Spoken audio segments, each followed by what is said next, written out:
ठीक है। तो फिनाइल कीटोन्यूरिया के तमाम सारे मैनिफेस्टेशन पे हमने बात किया। एक यूनिवर्सिटी का फेवरेट क्वेश्चन आता है जब भी वो राइट कॉज बिहाइंड वाला जो क्वेश्चन आता है उसमें, कि cause of neurological manifestation in phenyl ketonuria, phenyl ketonuria में न्यूरोलॉजिकल मैनिफेस्टेशन देखने को क्यों मिलता है। एक तो हम देख चुके हैं कि जो टायरोसिन है, फिनाइल कीटोन्यूरिया से टायरोसिन जब बना, सॉरी फिनाइल एलेनिन से जब टायरोसिन बना, तो टायरोसिन का एक काम होता है, टायरोसिन कैटेकोलामाइंस बनाता है। कैटेकोलामाइंस, एपिनेफ्रिन, नॉर एपिनेफ्रिन, ये न्यूरोट्रांसमीटर्स होते हैं। मतलब अगर टायरोसिन नहीं होगा तो न्यूरोट्रांसमीटर्स भी कम होगा, टायरोसिन नहीं होगा तो कैटेकोलामाइंस नहीं बनेगा तो न्यूरोट्रांसमीटर कम होगा, तो न्यूरोलॉजिकल मैनिफेस्टेशंस आएगा। एक ये कॉज है, लेकिन बस एक कॉज लिखने से पूरा मार्क्स नहीं मिलेगा, एक दूसरा कॉज भी आता है। हम जब ब्रेन को देखते हैं तो ब्रेन में एक ट्रांसपोर्टर प्रोटीन होता है, ठीक है।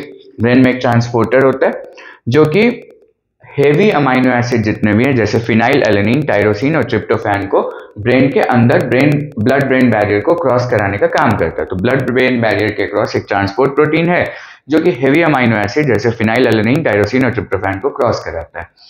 अब फिनाइल कीटोन्यूरिया में हुआ क्या कि फिनाइल एलेनिन का अमाउंट बहुत ज्यादा बढ़ गया।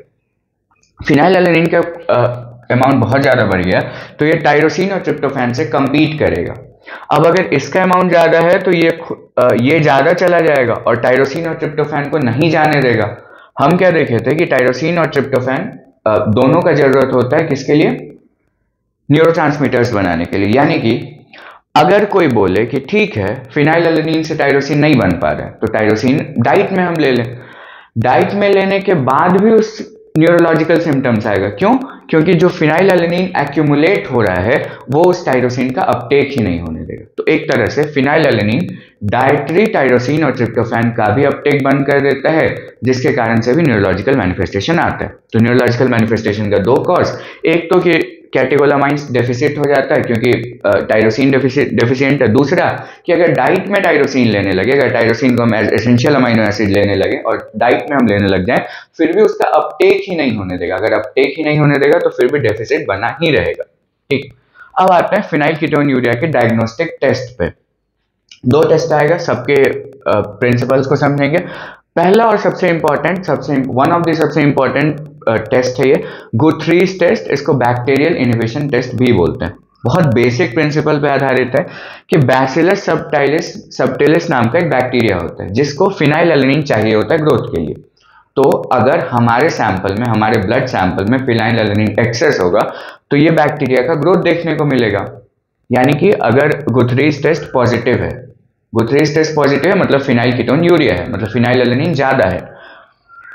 ठीक है, तो बैसिलस सबटिलिस नाम का एक बैक्टीरिया है जिसको फिनाइल एलेनिन का रिक्वायरमेंट होता है ग्रोथ के लिए, तो उसका कॉलोनी रखेंगे। अगर उसका कॉलोनी ग्रो करके वाइड स्प्रेड ग्रोथ दिखाया मतलब हमारे सैंपल में फिनाइल एलेनिन एक्सेस में, मतलब फिनाइल कीटोन्यूरिया है।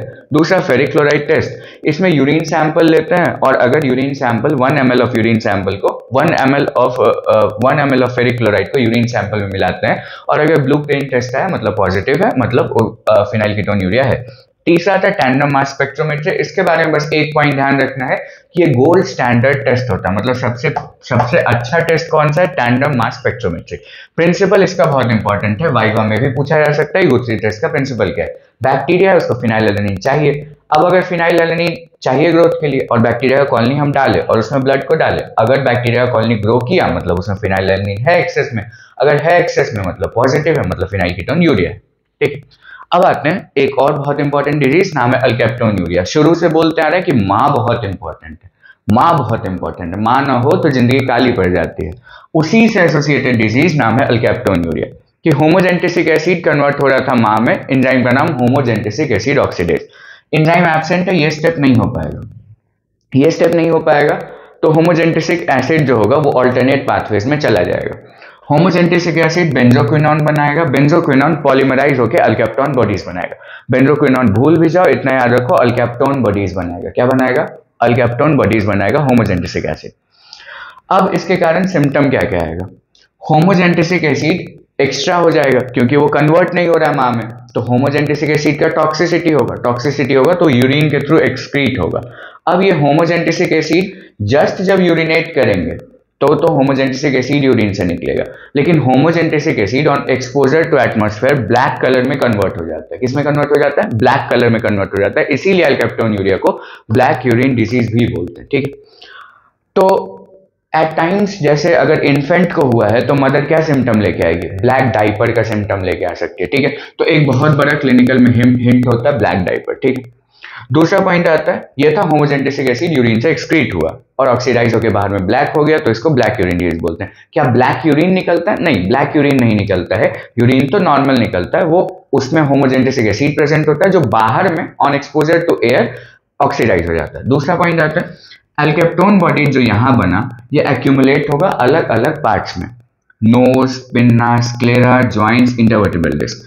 नोज, पिन्ना और स्क्लेरा में जब ये एक्यूमुलेट होगा तो इससे क्या होगा? ब्लैक स्पॉट्स का फॉर्मेशन होगा। ठीक है, तो ब्लैक स्पॉट भी एक बहुत इंपॉर्टेंट क्लिनिकल सिम्टम होता है। दूसरा पॉइंट, ज्वाइंट्स में एक्यूमुलेट होगा तो पेन क्रिएट करेगा। जब मिडिल एज्ड पर्सन में पेन सबसे कॉमन सिम्टम देखा जाता है, और इंटरवर्टिब्रल डिस्क में एक्यूमुलेट होगा तो भी पेन ही कराएगा, लेकिन इस कंडीशन को स्पेशली बोलते हैं ओक्रोनोसिस। क्या बोलते हैं? ओक्रोनोसिस। तो ओक्रोनोसिस लिखा है फिर भी समझ सकते हैं अल्केप्टोन्यूरिया। उसके बाद अल्केप्टोन्यूरिया गैरेट्स टेट्राइड का पार्ट है। गैरेट्स टेट्राइड डिटेल में पढ़ेंगे कभी और, बस अभी इतना ध्यान रखना है कि गैरेट्स टेट्राइड का पार्ट है।